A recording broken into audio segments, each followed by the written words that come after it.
Sure. So Tanya, we have a couple of people as attendees. Fran Collins is one of Yes. the members. Shall he be promoted? Yes. Okay. And actually, if it's just a couple, we might want to promote everybody. Promote everybody? But Fran, Okay. Sure I thing. think so, if it's just a couple. Fran is a liaison from the advisory committee for us. We're happy to have him. Excellent.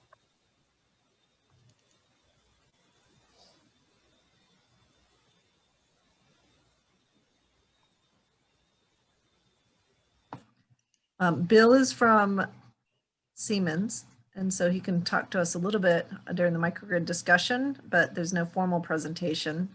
He is attending as a member of the public, but who's interested in what we're doing. And we have Mark here.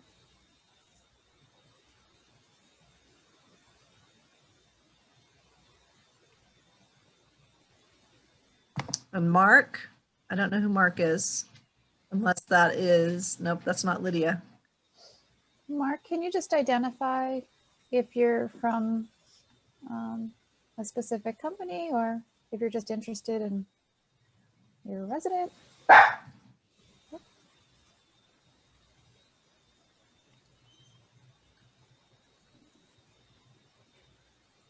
Maybe he's on mute. Mark?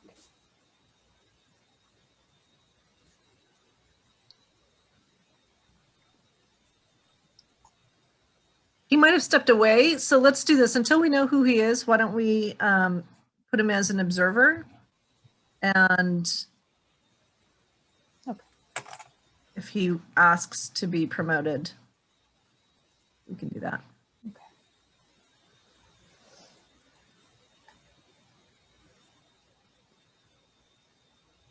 And we have Diane Kennedy. Thank you for joining us from the select board. You are welcome. I'm just listening in. That's fine. I know you have a lot going on. Multitask all you want. When it's an important thing, we'll be like, Diane. And I won't be there. No. I'm listening intently.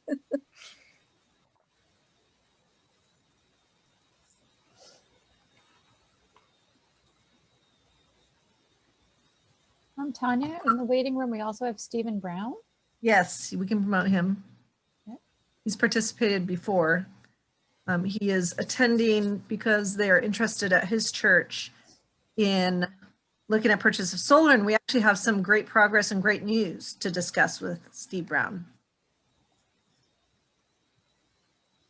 Okay, well, why don't we begin? We've officially begun at 7:30. We will quickly go around and introduce ourselves, but I welcome everybody to this meeting. And then once we do our introductions, we will move into the meeting minutes. So for those of you, once you introduce yourself, why don't you quickly review the October 8th, 2020 minutes, see if you have any changes to be made. So we're ready to do a vote. And these are draft, so there's nothing posted on the website. We only do that once we get to a final version. So why don't we start with Patricia Gooding, followed by Debbie, then Steve, then Adam, Tyler, and Mike.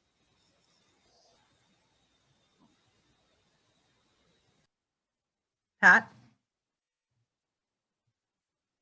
Okay, we'll start with Debbie. Debbie. Don't forget to take yourself off of mute, everybody. All right, I'm off. Yeah, Debbie Cook, member. Great, New thank you. member, brand new member, and new secretary. And I do have a question. Yes. If I miss stuff, I can get the recording, right? Yes, or you can send Absolutely. me a draft and say you forgot, you know, Okay. All right. didn't understand this, or I feel relieved I have backup. yes. Yeah. You have good Okay. backup. Thank So you, Debbie. this is Pat Gooding, Vice Chair. Sorry, I couldn't get to the mute button there quickly enough. And Debbie, I'll continue to take some notes in the background if you need some help. Thanks. Adam Amon, AEC member, first year. Steve Wenner, I'm a veteran member of the committee, probably the oldest one here. Tyler Tebow, member. Mike Schmidt, member. Lydia, do you want to introduce yourself? Sure. Lydia St. Ange. I'm the school committee liaison to the AEC. Thank you. Fran Collins? You're on mute, Fran. Awesome advisory. Thanks, Fran. Steve Brown and then Bill Kipnis. Hi, folks. I'm an interested citizen in the possibility of the nano micro grids and associated with First Parish across from Town Hall that's interested in putting in solar battery approach. Great. And Bill? Hi, nice to meet you all. Bill Kipnis, Siemens Industry, with a mutual interest in microgrid development. Great. And Diane, and then Brianna and Michelle. Diane Kennedy, member of the select board, and I know Tanya has reached out with all kinds of work that you're doing. So I want to make sure I understand everything as best I can so I can get you on a soon agenda. Thank you. Excellent. And I'm Brianna Bennett. I'm here as an employee with the town of Cohasset.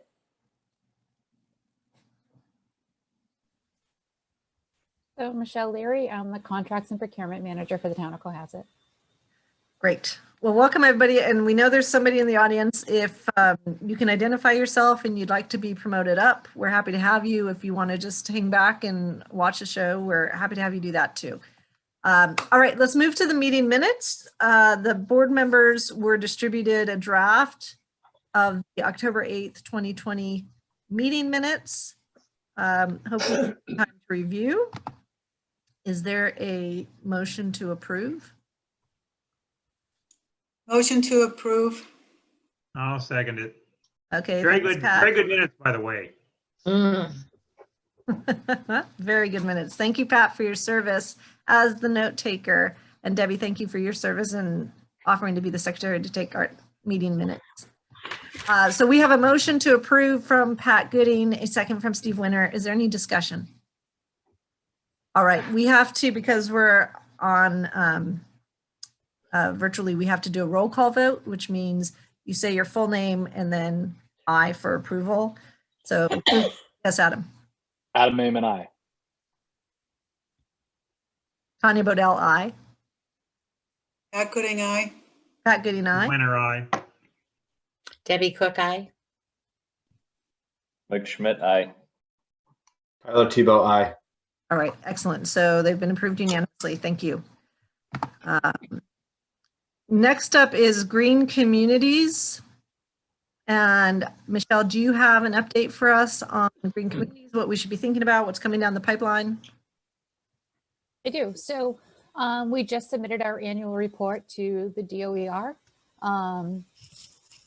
I did receive this evening a 2-page summary of our findings over the course of the year. Unfortunately, we are struggling to reach our 20% reduction. However, we're not alone. There are several communities that are also struggling with this for many reasons. You know, some older buildings is one of the reasons. You know, lack of funding is often a reason because you just can't make these upgrades because they're so costly. We are at a 5.6% reduction this year. That's mainly attributed, believe it or not, to COVID. So many of our vehicles are using more gasoline because people are can't drive together anymore. So we have more vehicles on the road that require more gasoline. So there are many factors that go into it. However, the good news is we're not alone. There are many communities that aren't even doing as well as we are. So you hear 5.6%, but I mean, bravo, that's pretty good. We just started this and we're making strides every year. We are looking at projects for next year already. The engineer is going to be on site on Tuesday to help us identify some additional measures. We do like to focus on the schools because they are our highest usage. But all of these projects that we have going on are so exciting. And just by putting them in the narrative, we're getting a lot of attention. So I think it's really positive. Just to clarify, when you talk about 5.6%, you're talking about a reduction in our total usage of energy? Yes. And our goal is? It's supposed to be 20%. But there are many communities that are at 2%, 3%. So we are doing well. Michelle, Yes. do we put at risk our grant No. proposals by not meeting that 20% objective? So Steve, no, and that is a question I ask every year because I am concerned about that. But they do understand the challenges, and 20% is a lofty goal considering all the factors that go into it. So we are in no way in jeopardy of losing our funding.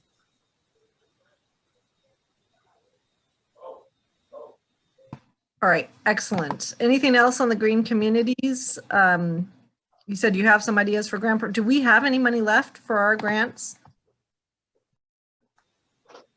Through green communities? For this cycle, no. But next year is just opening up, and we will need to propose next year's items by the end of February. So we should start brainstorming. I know the schools are often going to, use up a lot of that, but we're also going to go to capital for some of those items. So we should definitely talk about it. Okay, and we have, how much have we received from the green communities in grants so far? In total, I think it's over a little over $500,000. Nice. So $500,000 to help us save money. We love it. Great. All right. Renewable energy procurement. Michelle, you're still up. Could you give us, without getting into obviously commercially sensitive information or something that might adversely impact our negotiating position, could you give a briefing on how our RFP process is going and what some of the findings are? Sure. So far? Yeah. So as many of you know, or you may not know, we did go to RFP for solar. We had a tremendous response to our RFP. I think better than we anticipated. We are almost completing the interview process now. Our last interview with candidates is Monday evening.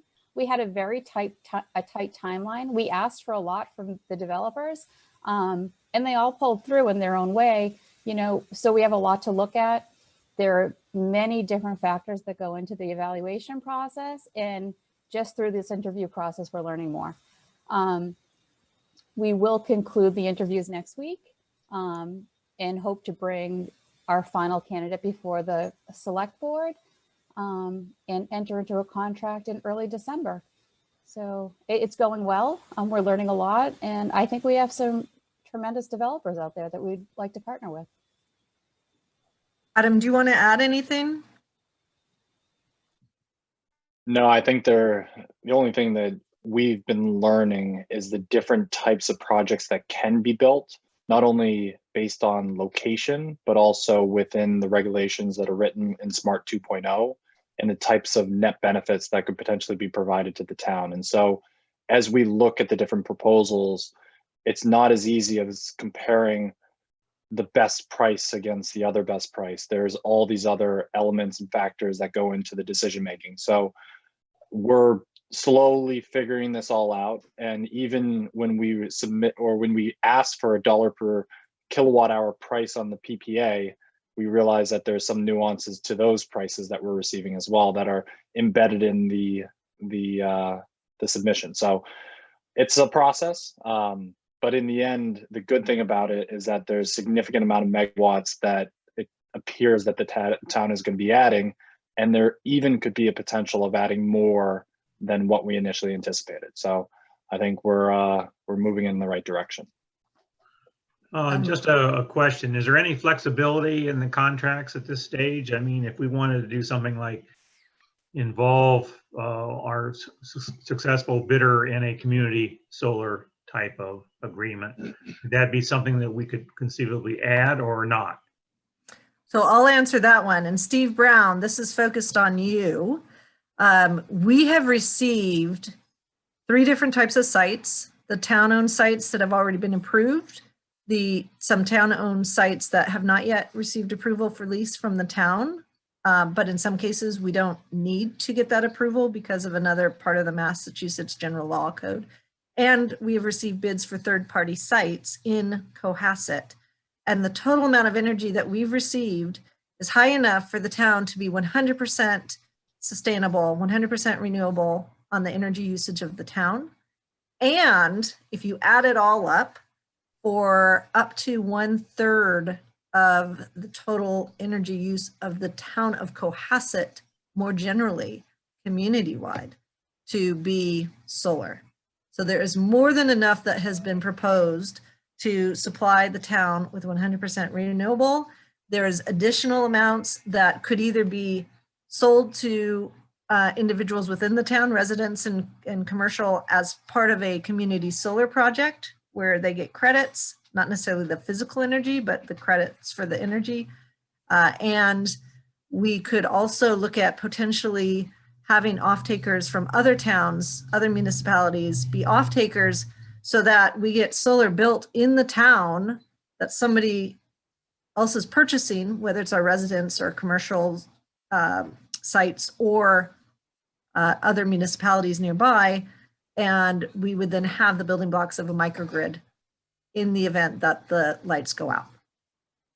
It's incredible. And so, Steve, this is exactly why you've been attending our meetings, to find out, is there an opportunity for you to capitalize on this? And the answer is, from a financial and conceptual point of view, conceptual being you are purchasing renewable, it just isn't necessarily going into your building. The answer is absolutely yes. And so this is we were thrilled. There's just a lot of puzzle pieces, not just the financial side of things that Adam talked about, but also how do we phase this? The school roofs clearly create potential issues, but those offer the highest savings if they didn't need to be replaced in the next 10 years. So there's trade-offs. There's carports. We've gotten bids for carports. We've gotten bids for solar on the roofs of the town buildings. We've gotten proposals for carports and solar on the roofs of other buildings. And on top of that, Adam's also been in conversation with the TA site. So, excuse me, Tanya. So I think Steve's question was about the contract itself. How would we parse out the town of Cohasset element of this from a larger community-wide offer? How would that work? Right. So the town of Cohasset would purchase directly from the developer whatever we needed to meet our needs. And in fact, given the way the program works, we could purchase more than our usage to maximize the dollar credit against our bill. So the town would have a contract directly with the developer under power purchase agreement to do that. And then the other portions of that energy would be sold by the developer to either residents and commercial properties directly, offering them a price that would have to be different than ours because there are some incentives for municipalities that residents don't get, but it in theory would still be savings. They are, in the one case, they're asking, can we help them find larger off-takers who could enter into those agreements? And with respect to community, so that'd be called community solar. There's also, we're looking into, and Steve, you might have something to talk about on this when we get to that part of the agenda, whether our existing plan for community aggregation could be, I think it'd have to be amended, where in addition to the 3 options we currently are offering the town, we could offer a 4th option, which is local renewables. And you check that box, and then the community aggregation basically would be purchasing from the developer directly the solar that is in town and selling it to the town people under community aggregation. We're not sure we can do that, to be honest, and maybe Steve has an update on that. But whatever the town has for a power purchase agreement with the developer, that's for the town's municipal load. But the point is there's actual physical potential for more that could be purchased directly, either directly by churches and residents and stores through a community solar program, or maybe as part of a community aggregation option. Thanks. But on the community aggregation, we don't know. And in fact, we have to understand the solar, community solar as well as an option. Steve, did I answer your question? I think so. I'll have more to say about this and more questions to ask it, when we get to community solar in the agenda here. Great. I think one of the things that seems logical is the town overbuys and then sells it. I don't think we can do that. That puts us into a different type of position that I'm not sure that towns are legally allowed to do or that we would necessarily want to do. But the point is there is potential physical solar in the town that could be available for purchase. And I think what we still need to understand is what's the vehicle for making that solar accessible and able to be purchased by interested parties.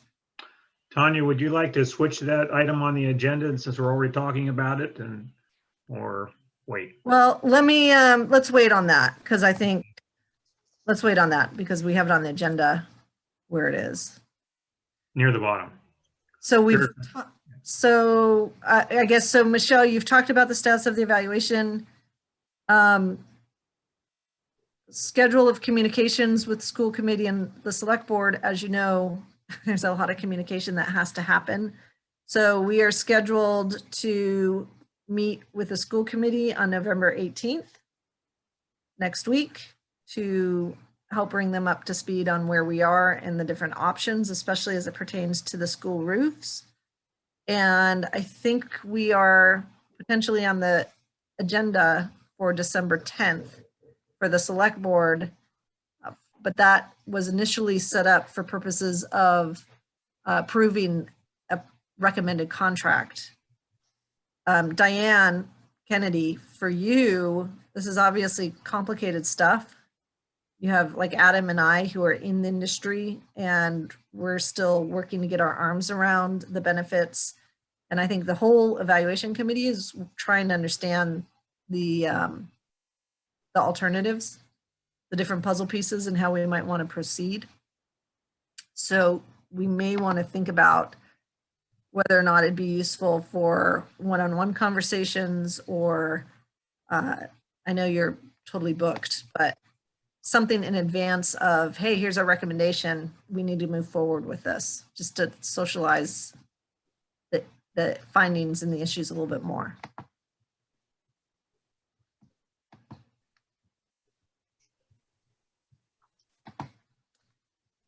All right, so I will follow up with Diane about whether or not we can have at least a little interim presentation. And Tanya, the only thing that I wanted to mention as well is that I put together some of those questions that are either for us as a committee, the town, or as the select board as well. So those are all things about whether or not the appearance of carports located at certain locations would be advantageous or not. So it's not all about price, as you mentioned. So we have to think about the appearance as well. That's correct. And thank you, Adam. I think that'll be helpful as well to circulate, just get some feels about potential appetite for solar. Yeah, Brianna had that nice survey monkey, whatever that was considered. I wonder if one of those things can be prepared and sent out. Let's talk about that at the evaluation committee, because I think that will help. Cool.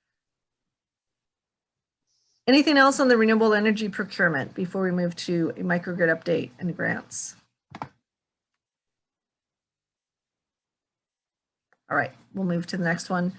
Just on the RFP, our goal is to get a signed contract before the end of the year to meet the town's needs. I don't think we'll have enough time to be able to do anything other than the town's needs at this point, but that will be our first stage. Okay, microgrid update and grants. We had a meeting with the town planner, which fell through, and that was my fault.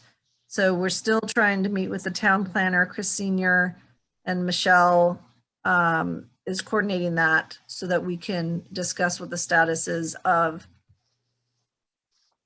everything we're doing. Renewable energy, microgrids, other. Michelle, did you have anything to add on this? You said Chris has a laundry list of things that he wants to talk about.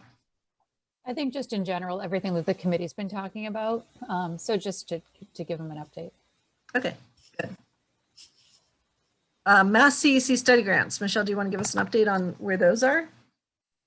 So I think those are status quo at the moment.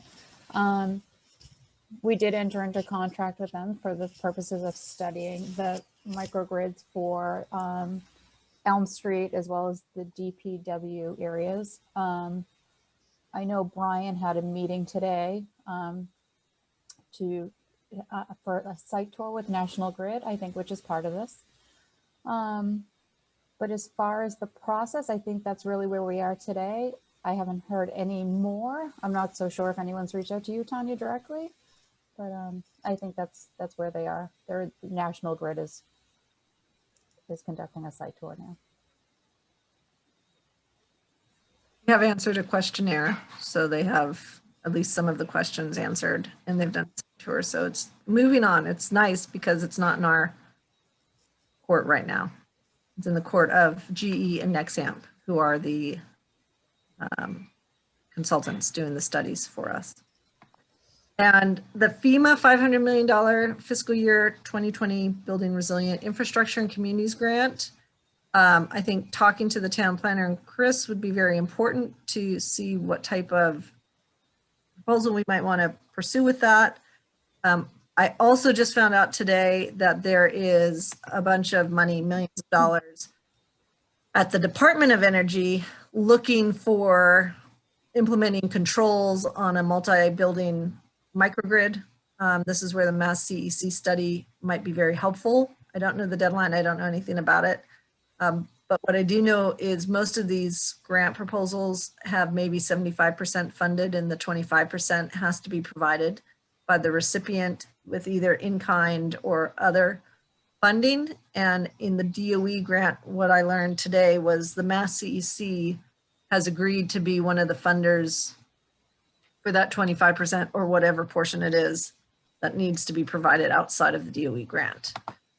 Now on the microgrids, I know we have the benefit of having Bill here, and Bill is not scheduled to do a formal presentation, but Bill, it's a lot. Is there anything you want to talk about or share with us on the microgrid side of things, or any questions about what we're trying to do? Thanks. Well, it would be nice. I would enjoy the opportunity to make a hopefully interesting presentation on the kind of microgrids and dual microgrid projects that we're doing. Briefly, I was doing a presentation on multiple microgrids that Tanya and Brianna and Michelle had attended, and we found out soon after that we had a common interest in the FEMA resiliency brick grant that I know you're going to talk about tonight, and that's how we came together. And I know I'm not a presenter tonight, so I don't want to take up too much time, but that's how it is we came together. And like I said, be interested in talking further and telling you all a little bit about some projects going around the world. So what I'd like to do, if the committee agrees, is have Bill on the agenda for December and make sure that that's identified so that anybody in town who wants to hear about potential microgrids and hear what Siemens has been doing can participate. Is that okay with everybody? I don't think we'd have to take a formal vote, but nod your head. If anybody has a reason why we shouldn't let Bill talk, I know it's a lot, he's right here. You can definitely let us know. It's an open meeting. I think it's great. Good. And Bill, we do want to talk to you on the brick. You know, I think we want to continue a potential conversation about how we might be able to team up with you, because my understanding is, and you've worked on these FEMA projects, or you've looked at these before. What do they take? Right. I've been attending the FEMA presentations, and well, the good news is that FEMA's set aside $450 million or more. There's a cap per project of $50 million. So this is a very serious attempt by FEMA to help communities build resiliency. And it's not just electrical resiliency. It can be food resiliency. It can be backup power resiliency. It can be protection from being the end of the grid, which I'm aware that you are. And there is a 25% participation required by the applicants, which can be satisfied in-kind contributions from companies like ours and other partners you have.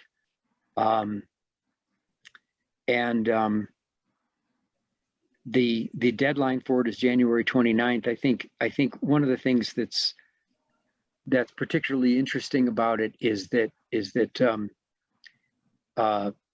you have a particular set of problems that seems to me would be interesting to FEMA, being at the end of the line, being on the Atlantic, being subject to storm surges, but also having demonstrated an interest in the topic and not just sort of whipping one up because there's a grant opportunity. And I think that's really important to federal agencies. You also have assets in place. You have that interesting distributed diesel generator residential circumstance. You have, so it seems like there are reasons that maybe you could be a winner. And so I've been tasked at Siemens to find some partners. And anyway, look forward to talking. Good. Thank you. Thank you. One last thing, Bill, can you talk about your living lab at Siemens? Sure. One of the things I like to do is team up with communities or higher ed or K-12 high schools to turn the projects into living laboratories for the students and for the community. And so curriculum and certain design attributes are planned from the beginning. Currently under construction with something called the Beam Training Center in Santa Fe, New Mexico, where I live, and am helping University of New Mexico construct a microgrid as a living laboratory as part of a National Science Foundation grant. They can be a lot of fun. I have not had the opportunity to do one in K-12, would really like to do it. We have some good ideas. And it can't hurt that I think they contribute to a grant application. That's great. So our 3 schools were part of the RFP process, and we've received proposals for both carports and rooftop. The rooftop is potentially problematic, and on the carports, we're not sure that there's an appetite for that, but if there is, we could supply almost all of the school load with the carports alone at a savings to the town, a lower cost of energy than what we have. So that might be something for us to think about if we go forward with those as winners of the evaluation. We don't know yet what the recommendation is, but if you're very focused on schools and making a school microgrid campus, the opportunity may be nigh. We will have to see. Well, one thing we know, and that is that kids are attracted to things they can put their hands on, and hands-on learning is a lot more fun. We're all challenged in COVID. I know there's an educator, I believe that was Lydia or something. I hope you agree, maybe you don't, but we really like to get behind that, and we find all kinds of participants, and it's not just STEM students, but people who are interested in things, future careers, for example, in law. What's the public policy that are going to be necessary to advance our agendas?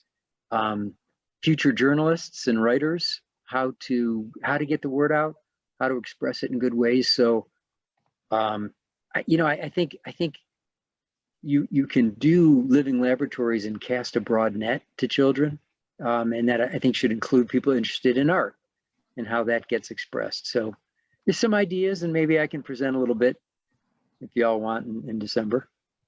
Okay, that would be great. Do you do tours of any of your sites? And obviously it'd have to be virtual. For Sure. We do. We have some films done, and we've got pictures, and we can certainly do that. Okay, good. Sure. A project you might be interested in also, we like to work with Native American communities, and FEMA does like to show a project we did at the Blue Lake Rancheria in California, where we partnered with Humboldt State College and Idaho National Labs and the tribe, and really real interesting community project. So y'all might want to look that up, get an idea. Good. All right. Well, we look forward to your formal presentation in December. Actually, speaking of site tours and I guess potential partners, we have been offered a in-person or virtual site tour of our selectman Paul Schubert's wall battery.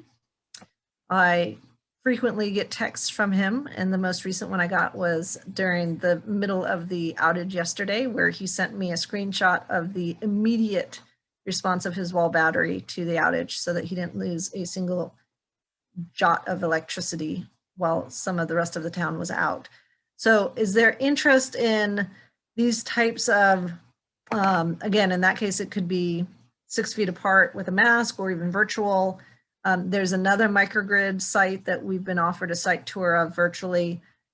Are people interested in these types of virtual site tours? And if we did that, I guess Brianna or Michelle, do you have any thoughts on how we would make it happen? So Tanya, Bart- I'd be interested. Go I'm ahead, sorry, Pat. what, Pat? I was just saying I would be interested in seeing any of those.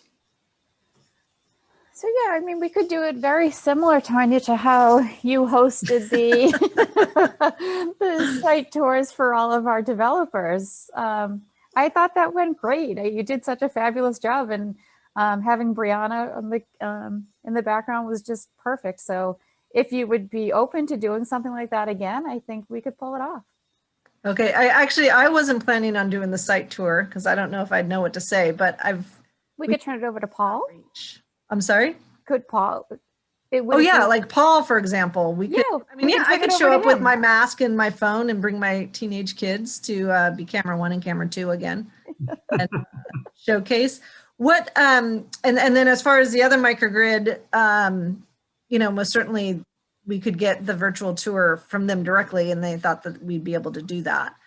So I think it's not a problem making it happen. What do people suggest for timing? Do we want to schedule it on a Thursday night when we're not meeting, like halfway between our meetings, or do we prefer a different type of date or time? I think it's harder at night because these are people who work during the day. Well, except for Paul, he works all the time. But what timing, I guess, do you think we could do it, we could schedule it, we could put it like paper. Afternoons are probably best. Okay, Before so after dinner 4? time. Yeah, 4 o'clock. I think is a good time before dinner. Okay. Yes, Tyler? Good. And there's another one too. I've done a tour of Russ Electric that was actually bought by Siemens. I have a good friend that works there. They have an operating microgrid, and you sit in their conference room, and they have all the breakers on one side, all the controls on the other, and they operate the microgrid right there in front of you. You can hear the breakers open, close. It's unbelievable, and it's in Hingham. I don't know if they're doing tours now, but I can definitely get us in there if we need to. If we can. Wow, Bill, that's your guy. Those are your guys. Yeah, we're real excited about that, I'll tell you. So if you're going to do a virtual tour, would you let me know? I'd like to see. I haven't seen the Russ Electric microgrid yet. It's unbelievable. But we're sure excited about them being on board. Yeah, and Mike, if you have a contact there and they would allow us to do something virtually, that would be terrific. Yeah, I'll reach out to him tomorrow. All right, So excellent. Thank you. Why don't I suggest this? Why don't we have potentially 3-4 site tours that have been offered to us. Why don't we plan on scheduling them on Thursdays at 4? And I think it might be time to talk to the Mariner about where we are with respect to the RFP, and maybe even also a separate discussion about microgrids and site tours that the Alternative Energy Committee would be scheduling in addition to our minutes. Yes, Fran? As a non-member, I would like to be included in those tours if you don't mind. You're on the list. You're now on the list. Now that I have your real email, I'm sorry that there was confusion about where it was going. That's all right. Good. Thank you. But what I want to do is, since it's virtual, let everybody in town who's interested attend, because we can, and there's no cost and there's no exposure, no risk. It would be basically the people who own the sites would give us a virtual tour. Maybe, like in the case of Mike's connection, maybe he would be in the room talking through what's happening, or, you know, we can work out the details. Most certainly that we have proven the technology allows for live and online site tours.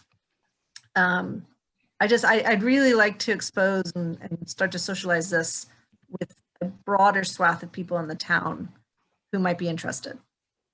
Yes, Lydia, do you have thoughts? I'm just wondering if, and maybe not everyone would give permission for this, but would they be recorded? Because I just think it would be such a great opportunity to watch asynchronously. You know, not all of us are available at 4 in the afternoon, but, you know, to widen that net, or, you know, cast a wider net and let the community like click on a link and watch a video or a time lapse of something would be just nice to expose. Well, that is a great question. And the answer is, in theory, it can. Mm-hmm. So Michelle Leary, in practice, do we have a way to upload these recordings? We do. And maybe it's even as simple as just reaching out to the company and asking them if they have something already recorded that we could just upload.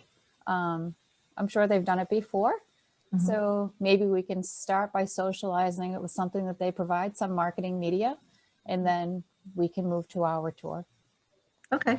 Yeah, We I also think can put together some links, and we should probably build out our microgrid discussion on our website. Okay. Good idea, Lydia. Thanks. Very good idea. It sounds like we got some action items out of there. So Mike's going to reach out to, is it Russ Electric? RUSS? Yeah, Russ Electric, Okay. and they're in Hingham. It's a Siemens company now. And I was just looking at their website. If you go on russelectric.com, you can see they call it their RIC, Russ Electric Innovation Center. And I'm guessing it gives probably a video demo of how it all works. Okay, an action item for me is I'll reach out to Paul Schubert and let him know we'd like to do a tour, but we can do a virtual tour because we think there'd be more people interested in attending, and the AEC would sponsor it as a site tour. And then a couple of the other people have expressed an interest in showing us their microgrids. I will reach out to them as well. And maybe we do a 4 o'clock on Thursdays and record it if we're allowed to record, and post it, and or provide a link that helps people to see the technology that's available today. This is great. Also on that, this is, I'll continue circulating as I do to the members of the committee, especially when it's free attendance opportunities for Microgrid Knowledge. Microgrid Knowledge is doing a ton of free conferences. This is how I met Bill. So I'll continue circulating that to everybody. And the Northeast Energy Commerce Association, where Chris Senior spoke in January about what our town is doing, and where I happen to be the president, we are doing a session in December on community aggregation. So I will also circulate that link around to everybody. And I think, Michelle, if you can think about what's the best way to try to get the word out broadly to members of the town who might be interested in the community aggregation, for example, how they might be able to participate. And I think it's just trying to get the word out. So we'll do our best to try to publicize it. Most certainly our website, we should start putting more of this information on. We should start a social media campaign as well. There's more people that kind of toggle through that, and it's a good way to catch someone's eye. Okay, how do we do that? Let me reach out to Jen. She's been uploading, and we also have a PR company. Maybe we can utilize them for some of this. And I think Brianna might have a new job. I think she's off now. She had to go to She's been class. great. She has been great. She's wonderful. Oh my gosh, so wonderful. Okay, off anything on microgrids before we move on to Earth Day 2021. All right, Adam. Oh boy. Ooh, tell us about this. I didn't think this was going to be a topic. It's just high level. We're starting small.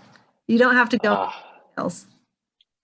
So my idea, which can I say it was a bad idea already? Can I lead it off with saying that it probably isn't going to work out? Because I've asked a couple of my friends and some of the guys I know around town to see whether or not it would make sense. So I was contemplating getting a soapbox derby for Earth Day next year, because then we can incorporate the sustainability aspect of obviously pushing a car down a hill that isn't running on any sort of diesel or carbon-based fuels, and enabling people like myself who have 2 young kids to have something to do over this winter, because I just assume that I'm going to be locked indoors and not have any projects to do. And I've already completed all the DIY that I need to do around my house, including the barn door that you see behind me. So sort of selfishly, I want to build a soapbox car and incorporate it in with what we're doing with the solar, and incorporate it with Earth Day, which is on April 20 something. So do you foresee this being April? Hopefully by April, we'll be able to, be able to do something live. But if not, could it be something virtually? No. Why? Well, what are we doing for the turkey trot? That's not virtual, is it? Oh, is it? Yeah. So no congregation of people.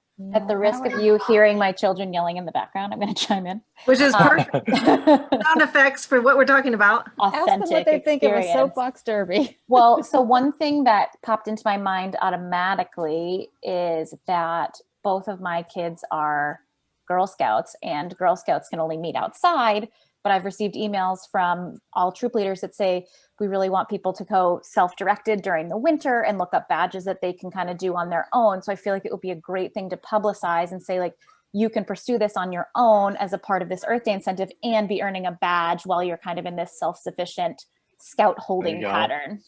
So it might be a great way to bring in the tons of troops that are only allowed to meet outside. That's probably not happening past December, but then April, they might be meeting again outside. I think, being in an educational setting, like we're in large groups of people all the time, we're just spread out and wearing masks. So it's not unheard of. And we do have some large hills with lots of space in town. So I don't think it's crazy. I think it's a great idea. I think it's something Come fun. on. And it brings youth, and I think it's a good idea. I think you should Steve. continue with it. What's your thought? I just want to bring up an administrative thing here. If you talk to Peter Pescatori, he's run the Earth Day in Cohasset the last couple of years, and he's had a lot of experience doing it. So, and I don't know who authorizes the Earth Day committee, anyways. Is that is he against soapboxes? But it doesn't need to be associated with a pre-planned Earth Day celebration. It can be the Alternative Energy Committee hosting, maybe not liability wise hosting, but coordinating for everyone to build their own soapboxes in age groups, whether it's 3 through 7 and then 7 through 13 and then 13 through 18, where people can build their soapboxes, and then the race will happen late April when hopefully there's no snow. Wondering if you could also like mark off a race course, and then people can go in their own time so that they can use their own comfort level of exposure to other people, and they can film it, and that it's on this like regulated course, and there's a starting line and there's a finish line and there's video footage. So like if you don't want to be in a group, or if the select board doesn't allow a group gathering, we could still do it in a set spot, and they could, like send out like a Google form and sign up for a time or whatever, you know? And people submit applications early on to enable potential sponsorships from local and town representatives or whoever they want to be. Like Diane Kennedy's on this. We could have the Diane Kennedy soapbox, and it could be a sponsorship opportunity for her. Diane Kennedy always has a soapbox. Fran, you have to listen to Bill. You know, Keep me out of this, please. that's an great interesting idea, though. proposal. And it could be really a lot of fun. I don't, one thing is Soapbox Derby, is that a trademark? Could you use that name? And could you, they sell all the stuff. But the other thing is, years ago, we used to shut down different hills in the wintertime, different streets in the wintertime, snow days. And so we could slide. And one of the, I think Ash Street was one, and Elm Court was another one. Now, Elm Court would be a great place for, say, Soapbox Derby because it has a flat section on the end. Could you incorporate a generator into these soapbox things with a battery on it that it would charge the battery? So now you're providing some electricity by unless they repeal the laws of physics and gravity between now and then, I think it would probably work. But I mean, that's just an idea. I think what I'm hearing, and I think that this needs to be developed more, and that's why we brought it up in November, because we're talking about something in April, but we want to send out some instructions in advance and make sure it's published in the Mariner and on our webpage. It sounds like there's interest in, as a committee, sponsoring some type of fun, do-it-yourself home project focused on sustainability, transportation. Maybe it's something else, maybe it's a combination of things, working to have the Girl Scouts and the Boy Scouts and others, anybody who wants to take a part of this. But obviously this is not even half-baked. We are still in the early stages. So Adam, can we give you an action item? And if somebody wants to volunteer to work with Adam further. Can I chime in quickly? I just Googled it. I said, can anyone have a soapbox derby? And what Siri told me, and soapboxderby.org told me, is that it is a registered trademark. So we might want to alter our name, like a solar box derby or something like that. Solar box derby, I love it. There are officially sanctioned soapbox derby race locations. So like, to use their name, we have to use their location. So I think we need to make it our own to do it here and have our own little hill. So maybe the contest is to create a some type of vehicle that doesn't require a fossil fuel, and maybe for the little kids, they can just do like a bicycle with something on it or others. Well, you can't have pedals though, right? It Well, that's just for needs to the be gravity. soapbox derby. I mean, I think we need, that's the soapbox derby. So I think let's flesh it out and make sure that we aren't conflicting with the copyright, and also think about what might be feasible in this town. And, my first thought, of course, is liability. Am I starting a subcommittee from the AEC? And I'm appointing Michelle the president. So it would be, if you're interested, Adam, you're the one who raised it. I'd broaden it to be an Earth Day subcommittee that develops some ideas on how the Alternative Energy Committee can promote what we're doing in a fun way for the town, focused on especially kids. So how about this? I'd like Adam, to offer, sorry, go ahead. Sorry, I was going to say, Adam, I can put you in touch with, Peter and maybe Nicole from Safe Harbors and some different people in town, and then you guys can form your own little subcommittee. I'm happy to help with that. It seems like you're on board, so the president, Michelle, will take care of that, is what I'm hearing. I don't know. I'll reach out to you tomorrow. All right, so the action item, Debbie, is for Michelle to help Adam reach out to the people in town who would be involved in this, and then Adam and whoever else he can recruit to think through what some of the potential Earth Day celebrations might be, especially if it has a over the winter type of activity, but most certainly focused on alternative energy, and we as a committee would sponsor it and minimize the liability for the town. What was the name of the hill that was recommended? Elm Street, and what was the other one? Court. Fran? Elm Court would be one. The other one would be, is it called Woodside Drive up in, Hillside Drive up in Beechwood? Just up the back. How steep is that? Do you know the Norfolk and pitch? Pleasant are real doozies. The Tell you one that. up in Beechwood has a nice long flat. Hillside would be end to it. great. It's Okay, long and Let me steady. suggest, if you have suggestions, perhaps you either Contact volunteer to Adam or send him your ideas about what would be a good hill or other things that we might do to help celebrate Earth Day. But what I'm definitely hearing is, could I get a motion that our committee would go forward with looking at potential ways we can highlight alternative energy on Earth Day 2021? Committing? Is this committing or looking? A No, motion. this is looking. This is a motion. I'm looking for a motion that we as a Adam committee. Aim and I. For that. I so move. Thank you, Debbie. Do I have a second? Did you first do it? I did say. Second. Okay, let me, so Adam's not involved because there might be a conflict of interest. We've got Debbie at seconding. Is there any other discussion? All right, all in favor? We're gonna have to do a roll call vote. Tanya Bodell, aye. Pat Gooding, aye. Steve Winter, aye. Debbie Cook, aye. Mike Schmidt, aye. Tyler Tebow, aye. I want a little bit more like oomph from the eyes. God, you gotta be excited about this. Do you have an eye, Adam? Because you're the lead on this one. Yeah, Adam Aim and I. All right, Adam, nice. Anybody who'd like to work with Adam on this, please do. Yes, Debbie. Could you just rephrase that motion again? Yeah, so the motion is that the Alternative Energy Committee will pursue ways, or what did I say, pursue, will explore ways that we as a committee may be involved in sponsoring activities for Earth Day 2021. Okay. We gotta have something to look forward to. That's what you should put as a hashtag after it. Totally. Hashtag Earth Day 2021. Hashtag winter so long. Yeah. All right, very good. And so this is good. So I think we have a unanimous, it passes unanimously, our motion, which is fabulous. Thank you, Adam. I think it's a great idea. Okay, update on other initiatives. This is going so fast. Wow, this is great. Okay, update on other initiatives. Solarize Plus, community aggregation and community solar. Steve Wenner, I think these are you.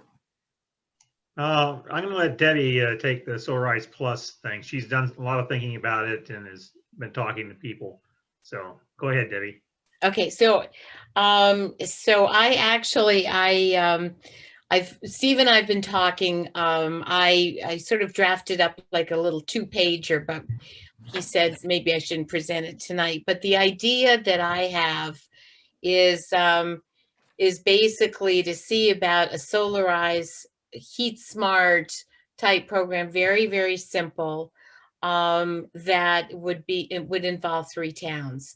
It would be Situate, Marshfield, and Cohasset. So we could get more bang for the buck and more leverage for bulk purchasing and stuff. The idea would be there'd be different sort of categories. Some of the systems would be recommended installers, and all of these things need to be sort of hashed out. But whether there would be so there would be either rebates or different things for the different systems, but there would also be other things dealing with electrics. The idea was the electrify everything concept, which is, I think is sort of being used everywhere now, is that concept. So this concept, the idea would be 3 towns.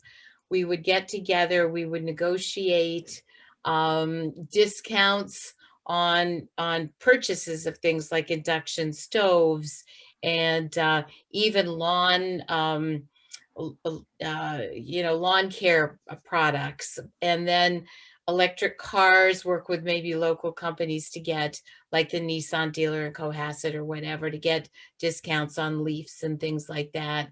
And then the solar installers and the ductless mini splits and all of that, they would be structured in a different way. And I've got ideas about, how to do that. But I was thinking we could set up a steering committee with maybe 3 members from each town. The thing is, I would need to talk to people like Diane about, sort of how this group could get an official endorsement from the town, but what the requirements would be to have an official endorsement, or whether we would have to go off on our own. I mean, those things remain to be seen, because we want to make it very simple so that there's not a lot of reporting and contracts and things like that. Just have a program where there's sort of set discounts and people get to avail themselves of them if they live in this town, in the 3 towns. So, and I was thinking about calling it Electrify Cohasset, Electrify Situate, that kind of thing. Another benefit is all the marketing can be shared. That's a huge plus. I was very excited talking, as you talked about doing more with social media and things, because that could fit in very nicely. Having that whole program be a part of all of the other things we're trying to do. And as far as the timeline goes, I was thinking that, we would work on this sort of behind the scenes while community aggregation is going on. And after community aggregation, sort of we do all the, PR and everything around that, then we can say to people, look, with the money you've saved, now we roll out this new program about Electrify. Now you're getting cheaper energy. Now think what you could buy with it. And so that's kind of my idea. I think that's great. Does anybody have questions for Debbie about the Solarize Plus program? Again, it's in the conceptual stage right now, which is great. Any thoughts? I'd just like to fill in a little bit about a conversation that Debbie and I had. One, Debbie touched on it a bit, but we don't know what would be involved to have an official town sanction of this program. Does this mean that the select board would need to have some kind of formal vote about it? And would we have to get contracts involved? Would Michelle have to negotiate through RFPs and bids, or could it be less formal than that? And can we do it without, that administrative overhead?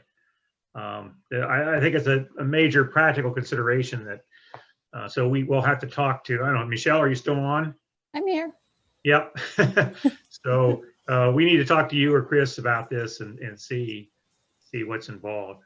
Well, I think before you go to the town, I think we need to understand what the Solarize Plus program does and is. Well, basically, it would be reaching agreements with various vendors at different technologies to provide discounts for residents of the 3 towns. But so the question is, do we have to actually have a formal bid process, or can we have, interview several several, say, mini splits, heat pump vendors, and then pick one? Or do we have to have a formal RFP process, is what I'm wondering. Well, but what have they done before? Solarize Plus is a program that's been around and has been implemented. Well, before it's gone through the Mass Clean Energy Center through their formal program, but they're not doing that this year because of budget constraints. So it's kind of a free form right now. It's up to us to define how we want to do it. And Debbie emphasizes that we should be something simple, that we keep as simple as possible. So we would like to avoid having a lot of administrative overhead. And I'm sure the town would prefer that also. But on the other hand, we would like to have the town sanction the program, because that'll get us more acceptance among residents. We could do it as strictly on a private basis, but then we wouldn't have we couldn't go to residents and say, well, the town has vetted this program and thinks it's a good idea. We'd like to have the town sanction the program, but does that mean that we have to bring along a lot of administrative overhead that the town might object to? That's my question. Can you go to Mass CEC even though they don't have a program right now? Yes, they'll provide all sorts of, consulting help, and they have lists of vendors and so forth that we can draw on. Vetted vendors. So actually, I think that it's really more of trying to figure out what kind of benefits the vendors would give us, but they've got a list of vetted vendors, and they said, really, you can structure this the way you want, because they don't have any formalized Heat Smart or Solarize program at all this year. But they used to. So can we look at what they used to do and see? I have Okay. looked at quite a bit at it. The problem is it's very, very labor intensive, because there's so many reporting requirements. It's a very, very different structured kind of a program. They said, basically it's to get like a Heat Smart program, they said, be prepared to put in 600 hours for the kind of things that they were asking for. And there's very heavy reporting requirements to CEC too, not only, with the town involvement. And so my whole feeling is to try to just get, sort of a program that we could get the blessing of the town, but that, we just keep it very, very simple. To me, the benefit of this is maybe even less about how, is getting people to actually purchase all of this, because I think a lot of people, they may not be in the market for a couple of years, and they need to think about things before they get a ductless mini split. But it's that education and the fact of having something that goes maybe for a couple of years, so it gives people time to really make it start to fit with the rhythm of their life, and gives them a chance. Yeah, we were thinking along those lines too, because Marshfield's gone through the Heat Smart program, and Debbie and I have talked to people in Marshfield that were involved in it. They were a little disappointed they didn't get the participation that they were hoping for. And Debbie's thinking, it's a long process to get people interested and so forth, and maybe the time wasn't right. And also, Marshfield went through the formal program of CEC, right? And so they know about that. But we, of course, we won't be doing it that way. We will be doing it in a simpler process. But the question is, how much administrative overhead is necessary to get the town, to back it? And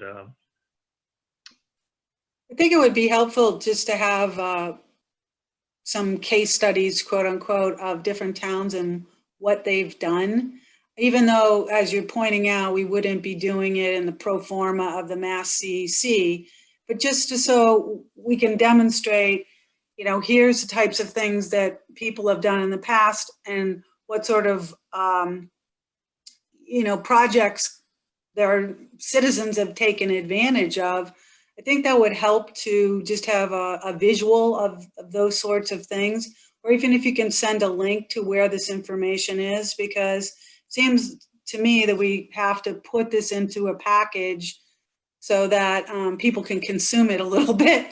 And it seems like the possibilities are pretty varied. So if we could nail down what's been successful in the past and take a look at that, that would be helpful. And I'm happy to assist if you need some help. Sure. Well, every study that has been done, is actually online on the Mass CEC website. I can send the link to the committee of the exact page, but you can go on there as a template, and a grid, and you can see each town and what they've been through, and you can read their marketing plans and everything that they did to do it.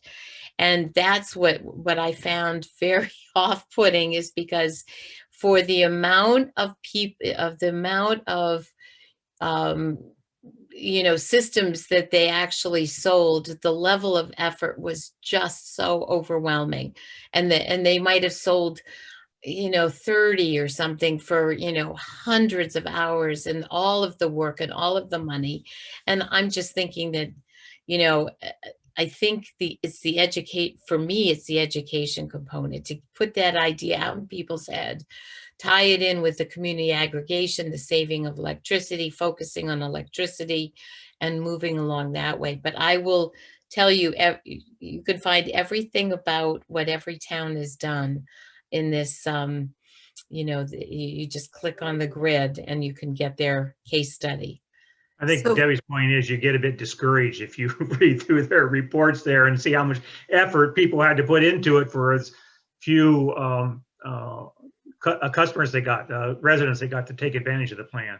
But they were very limited too. That's a problem, like they were only rooftop solar, or they were, just ductless mini, maybe 2 or 3 things. And I'm thinking of just having more, just a longer laundry list of things so people could get, work with a local hardware store to get good electric power equipment for their lawns, things like that. So we can use local businesses and try to move people towards out of gas products into. So this is great work that you've already done. And I think we have a lot of degrees of freedom, which can be, can stymie us, or it can give us the ability to move forward. So I guess Debbie, Steve, and Pat, could you put together I'd say a proposal? The background on, in the past, Mass CEC has done a Solarized Plus program. This was the objective. This is how it worked. This currently isn't happening, but that doesn't mean we can't go forward with it. This is why you would do it, the pros, here are the cons, and here's what we propose we consider doing. I think what Debbie and I would like to do would be to get together with people in Marshfield and Scituate and brainstorm and come up with a joint proposal for our towns to discuss. I kind of feel like that's the first step, don't you think, Debbie? Is to. And I think that a comparison with what went on in the past is kind of irrelevant right now, because it's not offered to us. Yeah, so I agree too. We're not going to be going through the CEC process.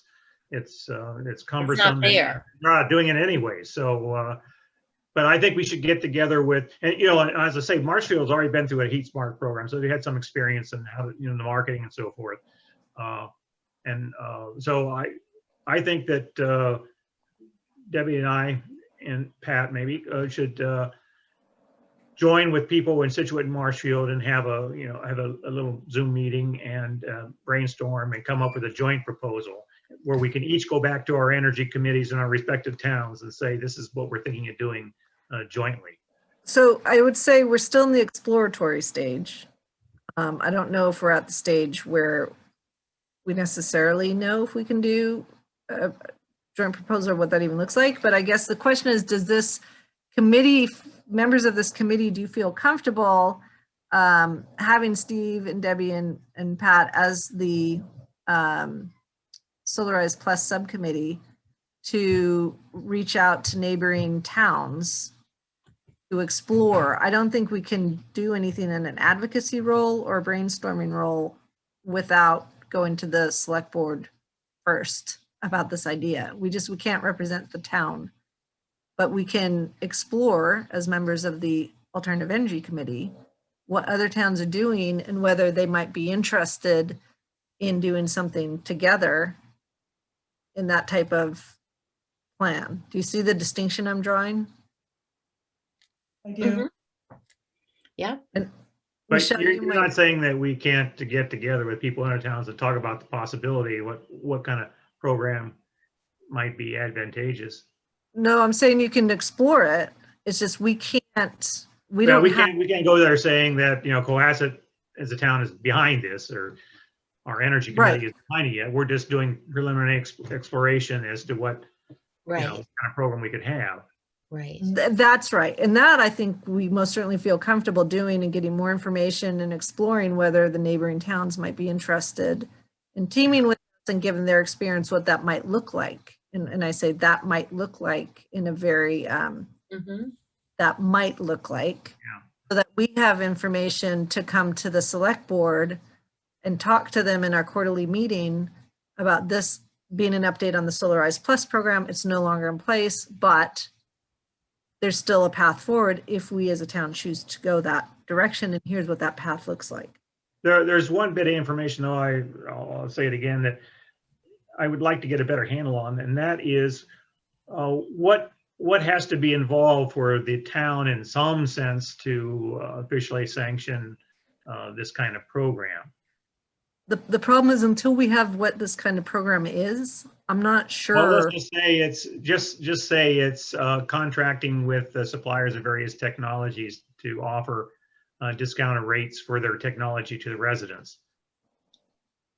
Diane, do you have some thoughts?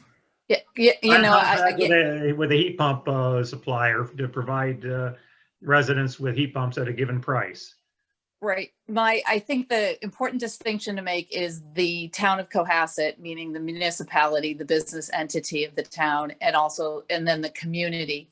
So I think, I think the town of Cohasset, the municipality that I'm on the select board of, I would be very reluctant to have us endorse any kind of citizen or, business project that's not from the municipality. But I certainly would need to, I think it's a great thing to investigate and find out whether the municipalities are involved in any way with it. But I think you need to do a lot more information. I just think in general, there's the separation between the business of the town of Cohasset and the residents of the town of Cohasset. Well, now, having said except that, the Alternative Energy Committee now has a mandate to address residents' concerns, not just the municipality concerns.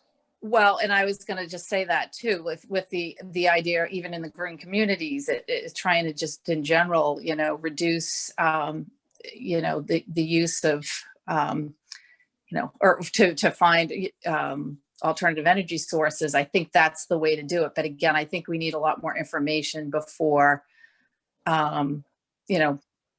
just go forth and get information, and definitely we can see where it goes. I think one of my concerns and probably one of my talents is helping figure out which pathway or whom people need to go talk to about things. So I'm happy to help in any way.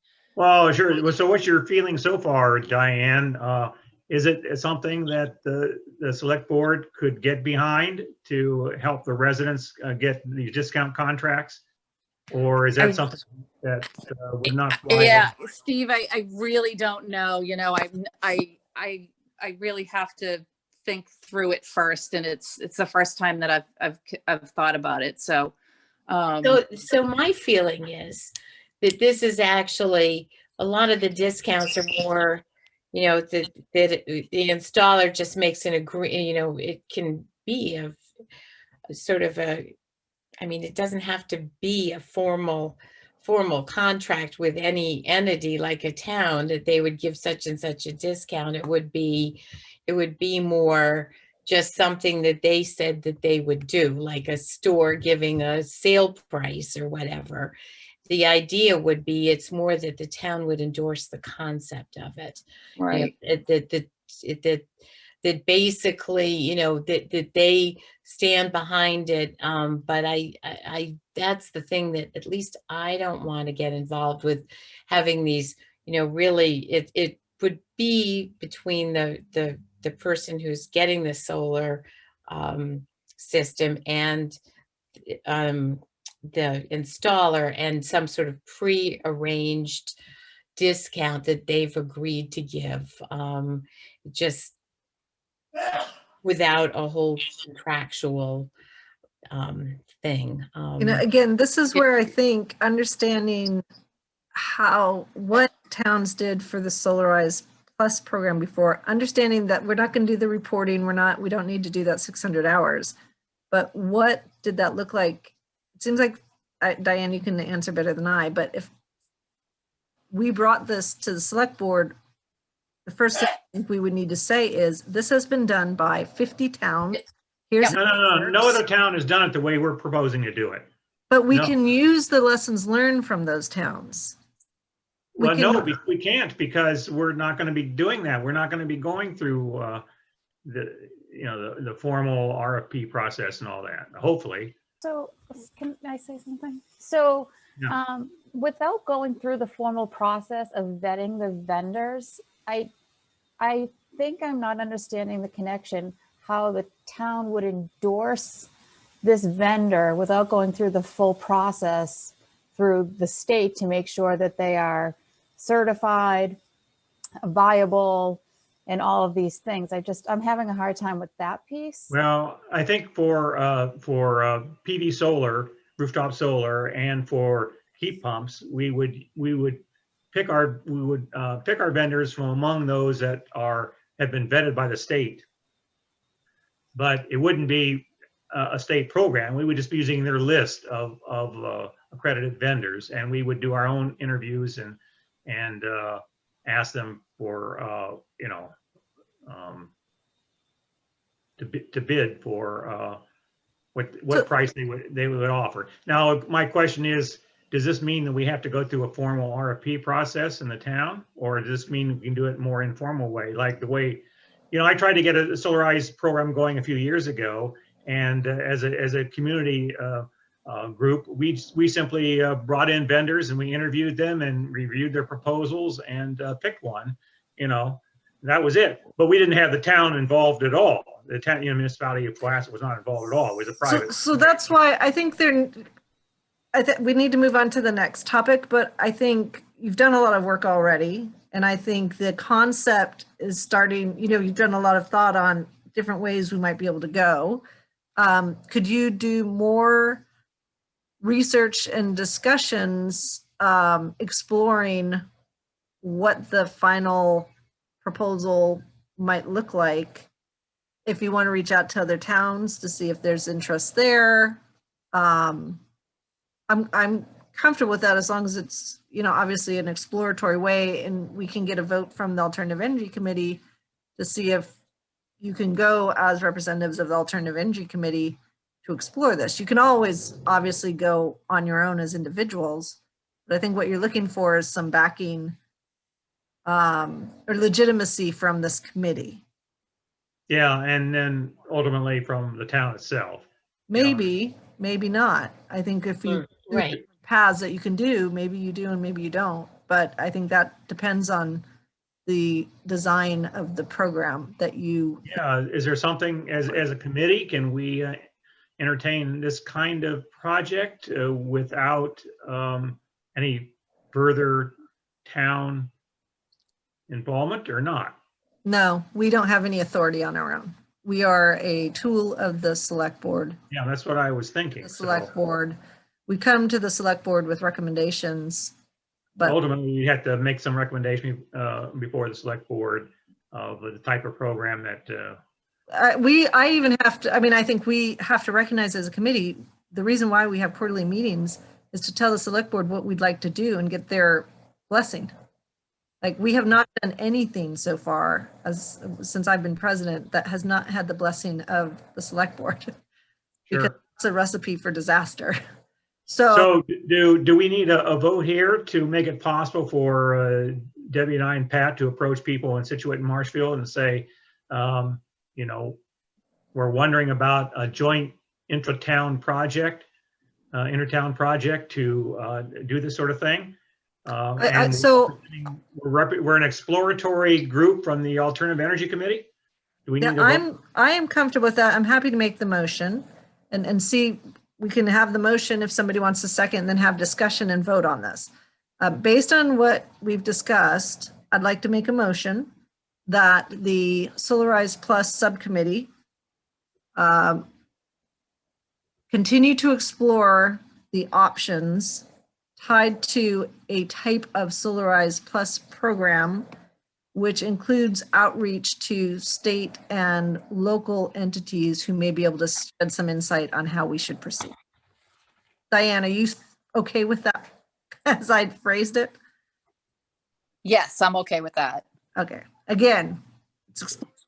Mind you, I'm only 1/20th of No, that's the Board fine. of Select- But no, I think going and doing research and gathering information, that's what committees do, right? That's what we do. That's what we're doing. And you can go as representatives of the Alternative Energy Committee. If this committee agrees, you can say, we are here as members of the Alternative Energy Committee, and we are exploring how we might be able to design a Solarize Plus type program for our town.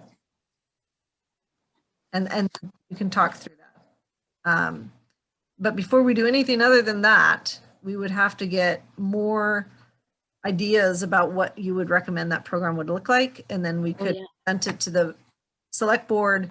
And in the interim, when we talk to the select board on our quarterly meeting, we will talk about the fact that we are exploring this and make sure they're okay with that. And as long as they're okay with it, which they've been so far, because we've talked about Solarize Plus for a while. So we have to update them and say it doesn't exist anymore, but there still might be another way. And we're exploring that. So that's my motion. Pat, do you have the words of that motion, or Don't have the words. Oh, sorry, Debbie, you were paying attention, not writing. So, Well, I was trying to write and I have to say that went very fast. The Solarize Plus to continue to explore, and then something about state and local entities. to continue to explore with state and local municipal entities how we as a town might be able to proceed with a type of Solarize Plus program.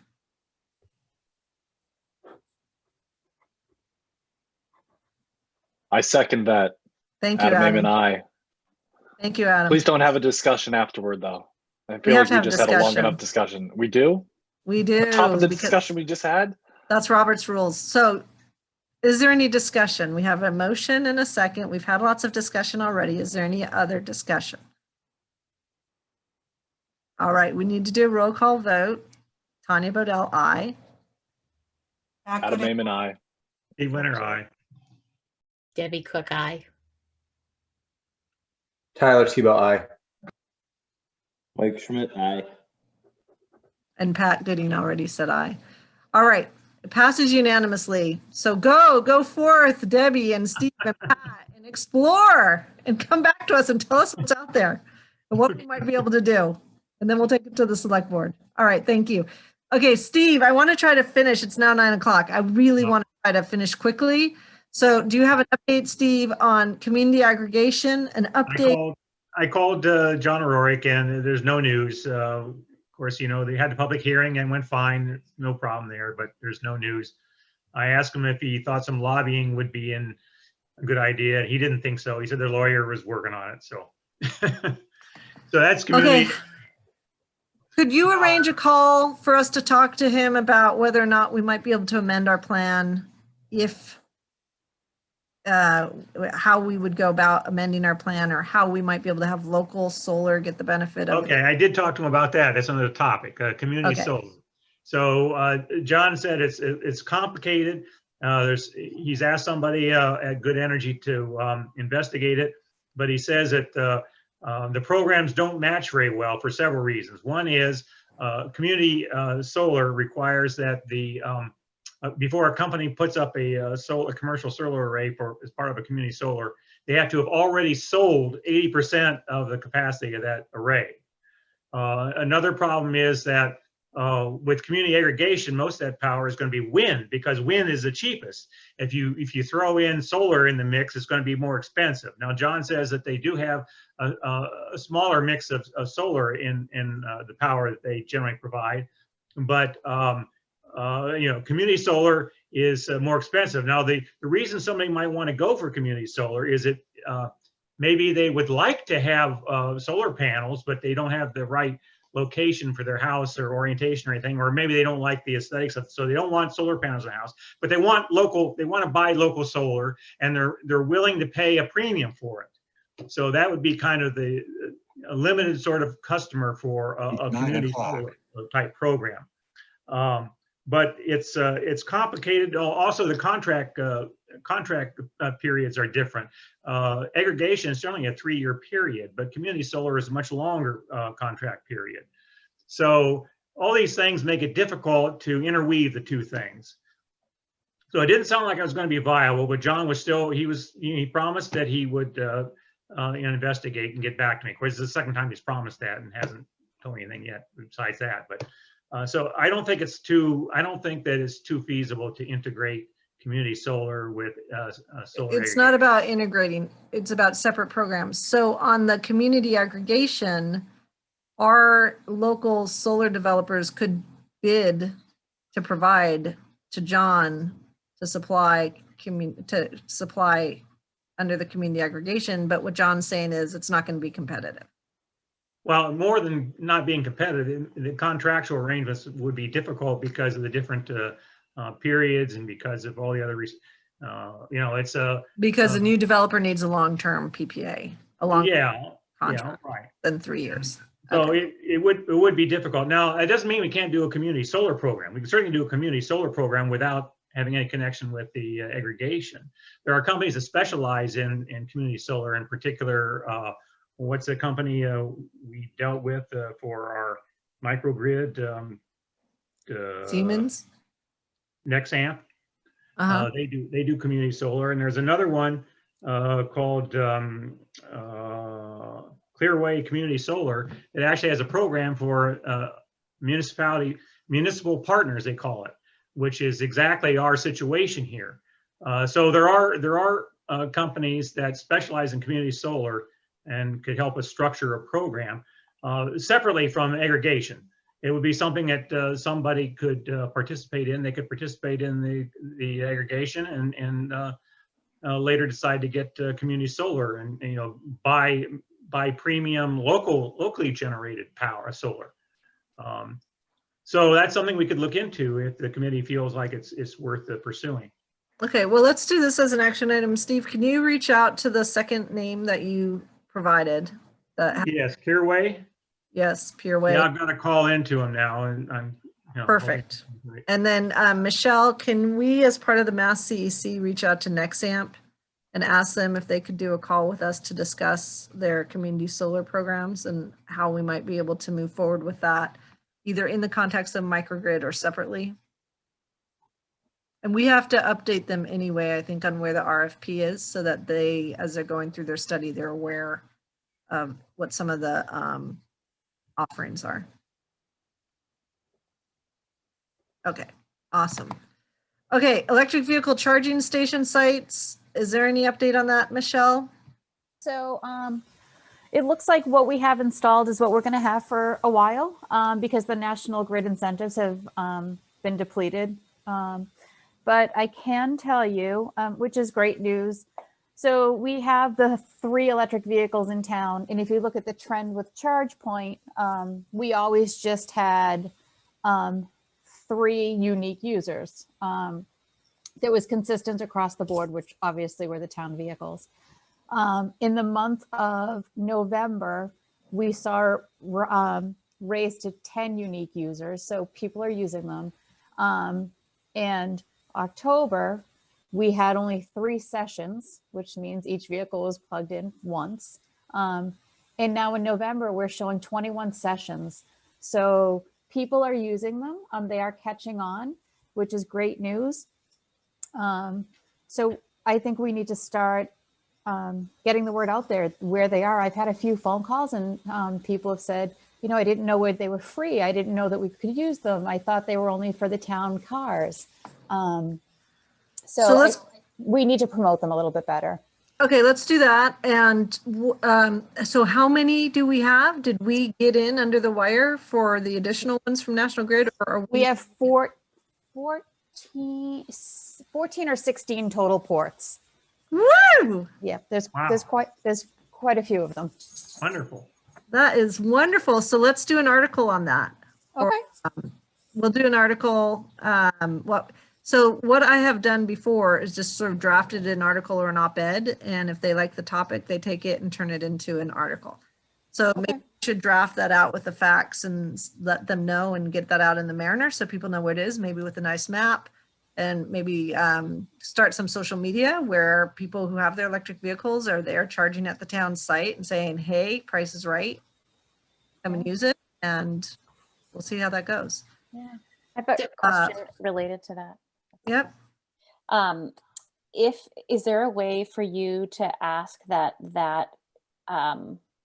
like what you write and they publish is one of the things that they put on their website? I just know that like a lot of my friends and peers do not subscribe to the Mariner, even though I do, because I love it, but without the police. So they put it on their website and we can put on 143.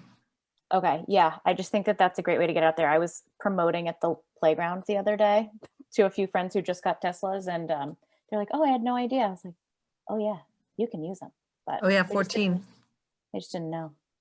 Yeah, let's see if we can get an article in the Mariner. They'll publish it online, and then we can send a link with an image or whatever to 143. And then if people on this committee want to send it out to their networks, we can do that too.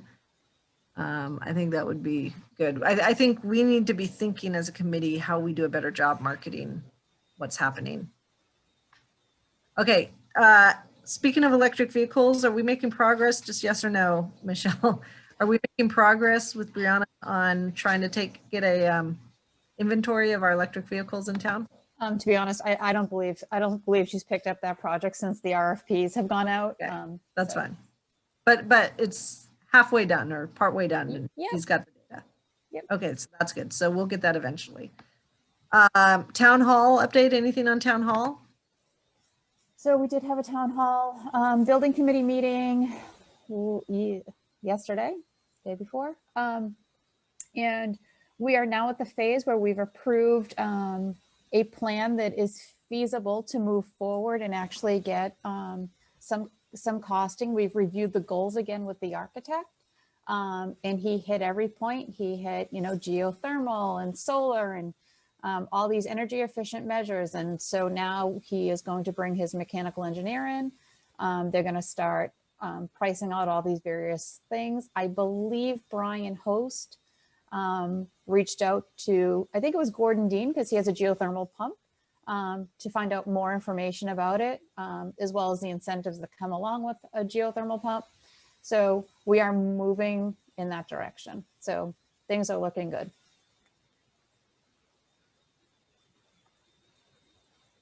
You're muted. That's great. Are there any matters not reasonably known in advance? Not today. Will be. All right, listen, anything else before we adjourn? All right, I want to thank everybody for your patience and your time and your commitment and hard work and knowledge. We are making great inroads, and Fran, it's great to have you. Lydia, always. Steve, wonderful. So do I have a motion to adjourn? Motion to adjourn. Thank you, Pat. Second? Second. Thank you, Adam. Seconded by Adam. Discussion? No. All right. Oh, come on. Let's quickly take a roll call vote. Tanya Bodell, aye. Let's adjourn. Adam Amon, aye. Debbie Cook, aye. Tyler Tebow, aye. Actually, I think in Robert's rules,